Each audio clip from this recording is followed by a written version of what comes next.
Communicating for success. Effective human relations and communication skills build lasting client relationships, accelerate your professional growth, and promote a positive work environment.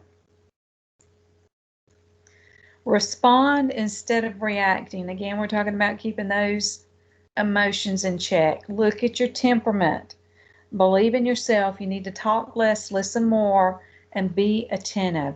Some people want to talk at you, but they don't want to listen. So allow yourself time to think through a situation and respond to it before simply reacting.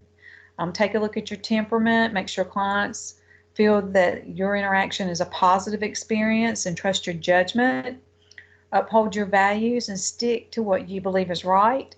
Listen more than you talk. When you're a good listener, you are fully attentive to what other people are saying.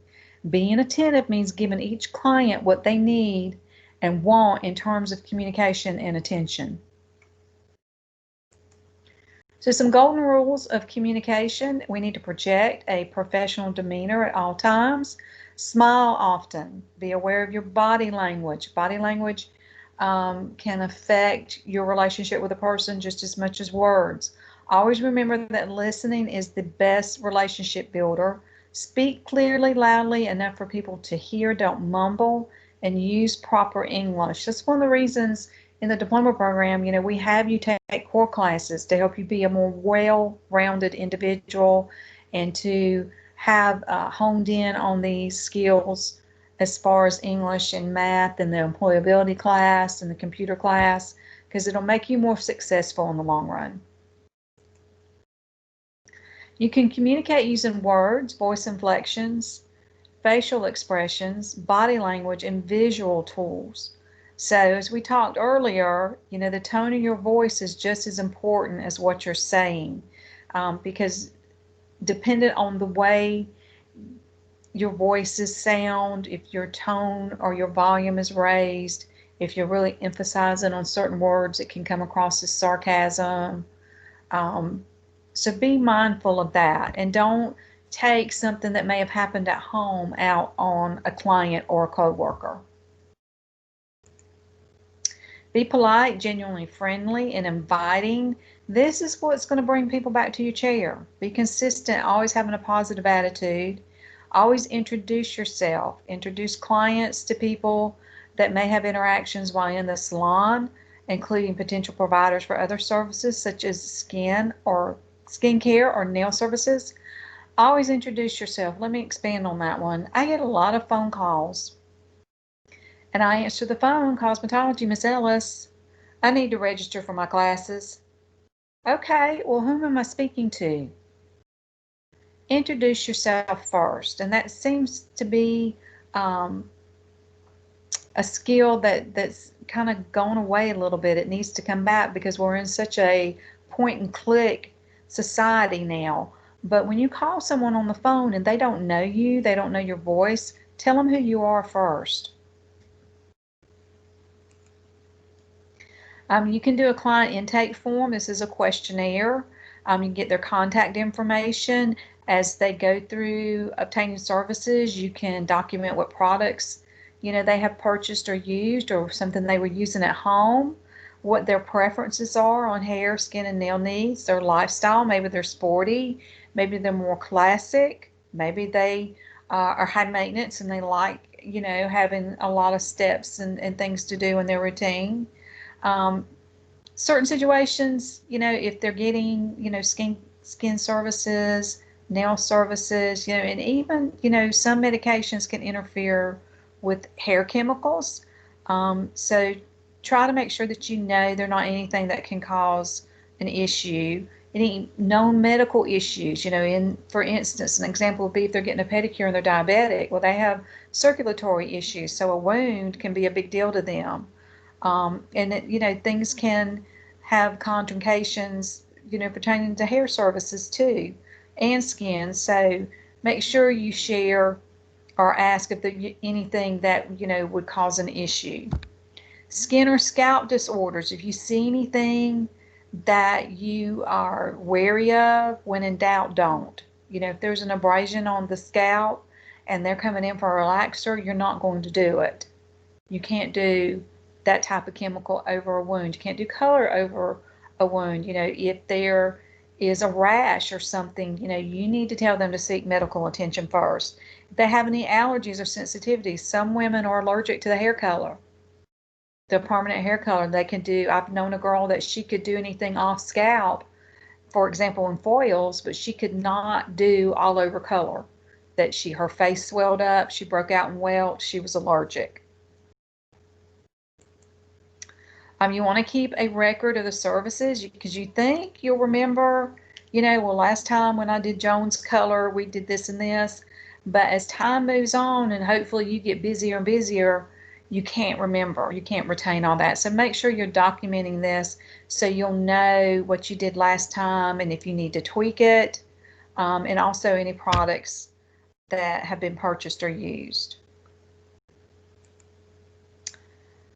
Use from the moment a new client calls into the salon for an appointment. Now we're, mostly it's done through software. You're going to take, their name, their phone number, their appointment time, what time, or what stylist they're going to be with if you're booking, for the salon or for yourself. You might want to have them arrive 15 minutes early so they can complete a form and record any significant changes if they move, if their phone number changes. Client consultations determine the client's needs and how to achieve the desired results. So the first time you meet with a client, you're going to discuss, what are they there for? What do they not like about their hair? What do they like about their hair? What results are they looking for? And this should be performed as part of every single service and salon visit because some people want to change it up, want to go darker, want to go lighter, want to go shorter. So make sure you're communicating clearly because sometimes things get lost in translation. Medium length hair might be short to someone else. Long hair might be medium hair to somebody else. So make sure that you have a visual of what they're communicating to you. And magazines and portfolios and those kind of things can be used as a tool. And of course, everybody has their phones, so social media, images out there on the web. I like this color, I like this length, because sometimes, again, mistakes have happened when a stylist did not completely and clearly understand her client or his client.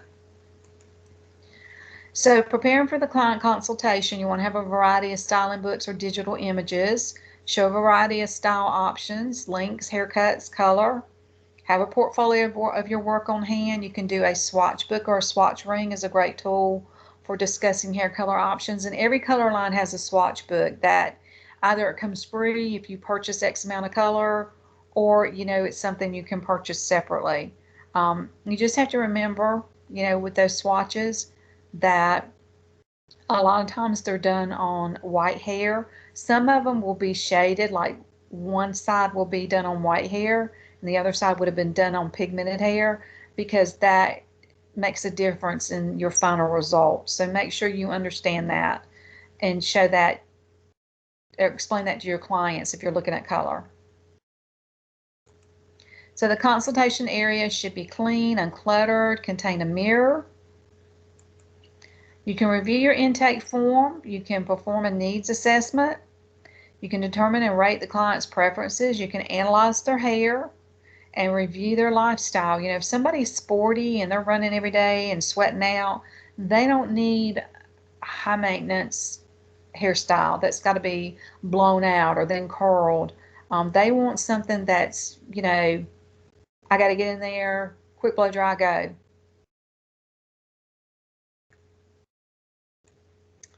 Show and tell. So you want to have, again, examples you can show them, make recommendations as part of the needs assessment. You can make color recommendations, discuss upkeep and maintenance, and review the consultation and proceed with the service. You can point out their face shape. Face shape plays a role in how good a style or a cut looks on someone. Eye color, skin tone, their texture, their density. Are they straight? Are they curly? Are they wavy?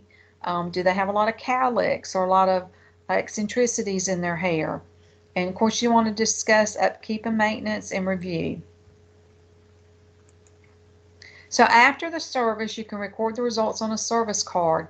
This way, if, maybe next time you think, oh, it's a little warm, I'm going to add a little bit more ash, and cool it down next time, even though it's good, but you know there's a way you can make it a little bit better. And it's not necessarily anything you have to point out to the client. You can just make a note to yourself, next time add this color to Joan's formula. Make notes of the final results, what you used, how long it processed, what styling products, and make sure they're stored in a proper place. And today it's all digital. The Cosmoprof app, you can put client notes in there and keep it digitally on your phone. Some salons may want these records kept in their computer, their software, but you can also make notes to yourself in your phone and keep those that way. There's umpteen choices out there for apps and software that you can use to maintain a client base with notes and records. Managing tardiness. Having a client that is consistently late can throw off your whole schedule. Sometimes you may run behind. So, be a little bit giving of grace, but you can't do it to the point of your own detriment. So, a good thing you can do with a tardy client is maybe make them the last appointment of the day. And that way, if they're overly late or they don't show, it's not going to back up your whole day. Sometimes you may have to tell a client that you can't service them anymore. Some stylists will have a policy. If you're late 3 times, they will not rebook you. And they won't even tell you they're not rebooking you. It's just every time you call, they say they're booked until you get frustrated and move on. So think of ways that you can deal. Some salons now, will have you pay half of the charge for an appointment. And if you don't show, you don't get that money back because you're booking their time, and that's time that they could have had someone else in that chair that was going to show up and pay. This is how we pay our bills. We don't go into being a stylist to be a charitable organization. This is our livelihood, so when you book our time and don't show and you don't have the courtesy to call, so perhaps maybe we could get somebody else in that slot, we've lost income because of that. So here are some guidelines on managing late appointments. You can know and abide by the salon's appointment policy. The salon owner may already have a policy in place for you to follow. If the client arrives late and you have the time to take the appointment without jeopardizing your appointment, then do so. But politely advise the client of the late policy, and you can deliver this information diplomatically and still remain pleasant and upbeat. I have a girl that does my nails, and she has on occasion, rarely, had to caution me. There have been times that I, have run a little late. So I work really hard not to do that, because if you are 15 minutes late with her, your nails don't get done. And in order for you to have another appointment, you will pay for that appointment that was missed, and you will pay for the appointment of that day. So you're paying double if you want to get back in with her. And she's that good, and she can command that. So make sure you know the policy that has been set, whether it's your policy or your salon policy. As you get to know your clients, you'll learn who is habitually late. You may want to schedule them again for the last day, as I said earlier. And if you are running very late, have the receptionist call the clients and let them know. The receptionist can give them an opportunity to reschedule or come a little later than their scheduled time. This has happened with my stylist. I've walked in and she's like, I'm running about 25 minutes behind. Is there an errand you want to run or something? And most of the time, I'm okay with that. I always schedule my hair appointments on my day off, and I don't schedule anything else around it because I know sometimes she can run behind too. So if you have a scheduling mix-up, if somebody comes in on the wrong day, or they come at a different time than what you had them down for, Be polite, because the way you treat a client who's involved in a scheduling mix-up will determine if you keep or lose that client. Never argue about who is correct. Check your appointment calendar and explain what has happened and try to reschedule them, and remain detached. Sometimes, other things have gone on in that person's life that day and they'll vent and it's not really directly aimed at you. They're just feeling a level of frustration from more than one place. So move the conversation into resolution rather than arguing. This is a big point of contention. I don't want to keep talking about the problem. Let's talk about a solution. There's no reason to go over and over and over what went wrong. Let's fix it. Make another appointment for the client and be sure the salon has his or her number so the appointment can be confirmed. And now you have, the availability of sending them text reminders. Hey, your appointment's tomorrow at 2 o'clock. Text C to confirm. So there's many ways that you can keep people on top of what they've got going on and keep your book moving smoothly. So resolving unhappy client problems. You need to find out why they're unhappy. This is where listening comes into place. And if it's possible, make a change now.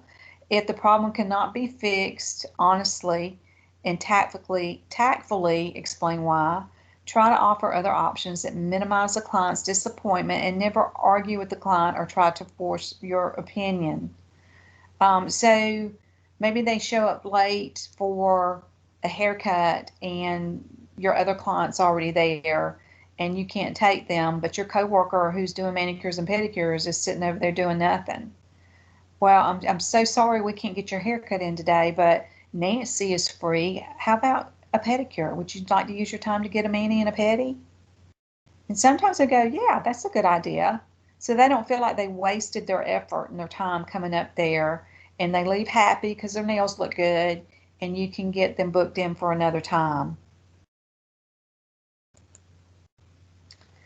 So managing differences, older clients, and I am that, quickly becoming an older client.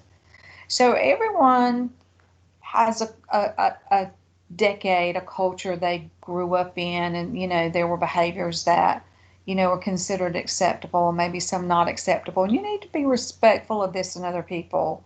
And just take their advice with a grain of salt, politely, because maybe it's something that you and your peers don't find to be an issue, but this client does.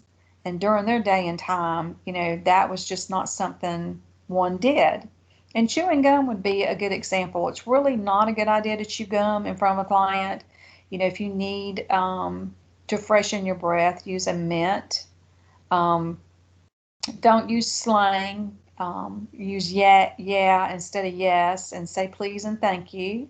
Keep the topics of conversation professional. Address clients as Mr. or Mrs. rather than by their first names until you know how they want you to address them. And be aware of sensitivity when it comes to verbiage about aging. Your older clients, usually the ones that have more disposable income. Your younger clients can be young, broke, and fabulous, but those older clients, they're a bit more willing to expend on services, like cut, color, highs and lows, or they come in for a haircut and a facial, or a haircut and mani pedis.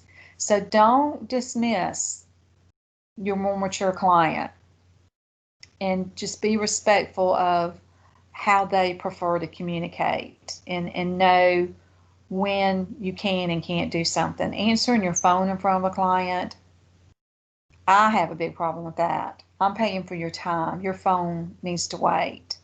There's no need to use profanity. Having side conversations while you're working on someone's hair, skin, or nails, again, they should have your undivided attention.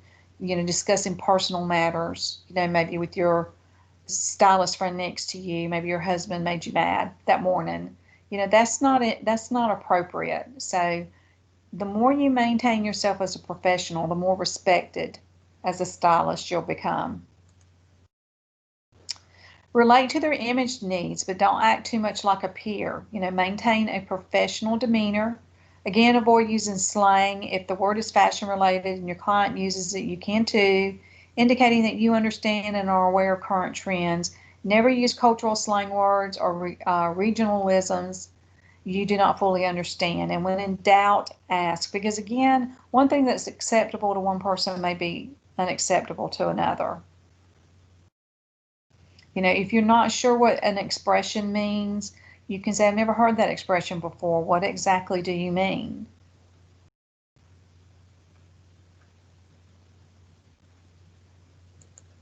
Getting too personal. Handle client relationships tactfully and sensitively. Use professionalism and respect. You're not their counselor, career guide, parental sounding board, or motivational coach. So you need to try to keep things neutral and concentrate on beauty needs, because this can exhaust your energy too. If you have a client that is, pouring their personal issues onto you, and it's not that you can't empathize and care for that person, but it can become draining of your energy. So be careful of that. As a professional, you'll be building relationships with your clients, peers, supervisors, managers, and salon owners. Behaving in a professional manner is your first step in making meaningful communication possible. So some examples of unprofessional behavior. I guess the one that pops in my mind is when I was working in a salon environment with other women. Sometimes on slow days, we would do each other's hair. Maybe this person needed a cut or somebody else needed highlights. And this one individual was playing with their hair, and she had already put 2 different colors in it, which looked good. And then she decided to add a third. And a side note, a rule of thumb, more than 2 colors, it can get a little complicated. And I know there's the rainbow fashion colors out there, but just as a general rule. So the owner made a comment because she was not pleased with it, and she made an ugly comment, and I mistakenly said I liked it better with just the first 2 colors. And before I knew it, there was a hand mirror flying across the floor. She had gotten angry and threw a hand mirror. So that would be a good example of not being professional in the salon environment. And had I been that owner, I would have fired her. So you want to treat your coworkers with respect, remain objective, be honest but sensitive, and remain neutral. Don't pick sides. Don't get drawn into conflict or gossip. Put yourself in the other person's shoes and avoid being hurtful or negative. Salon environments can be very catty, and some people, they're mean.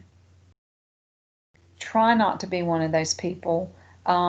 If you see a new stylist, maybe she's struggling with a color, and you see that perhaps maybe she's about to do something that would be a mistake and would really be counterproductive to what she's trying to produce, try to get her attention and take her back into the dispensary outside earshot of the client, hers and yours, and help guide her as to what she needs to do. Dressing somebody down in front of their client on a salon floor is unacceptable, and that should never be done. We should be helping and uplifting each other. And if somebody has to tear a person down to feel better about themselves, then they're the ones with the problem. And that's a pathetic way to derive your self-esteem.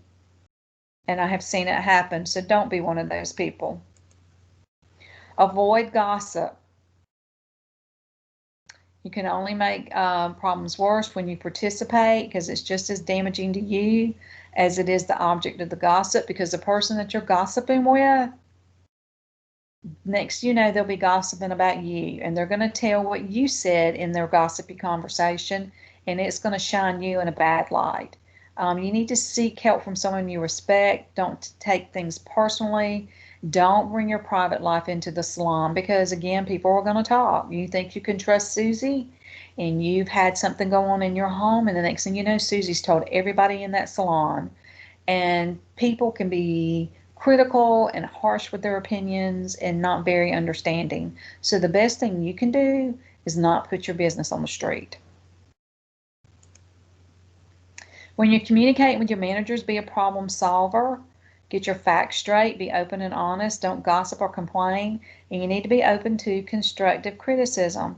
So if you see that there's an issue in the salon and you want to talk about the problem, try to have a solution to suggest. Maybe they will take it, maybe they won't, maybe there'll be part of it that they like and they can expound in another way. But you can't complain all the time and never offer any suggestions to how to make things better, run more smoothly, or whatever the issue may be. So some companies, particularly chain companies, will give you employee evaluations. Sole owners, in my career out there working, we never had a formal evaluation. Remember, the criteria are created for the purpose of helping you become a better stylist and to ensure the salon's success. And as time draws near to the eval, perform a self-evaluation. Before your eval meeting, write down any thoughts or questions you can share with your manager. Be proactive in your career and in your success by communicating your desires and interests. When you meet your manager, show them your self-evaluation. Thank them for their time, feedback, and guidance.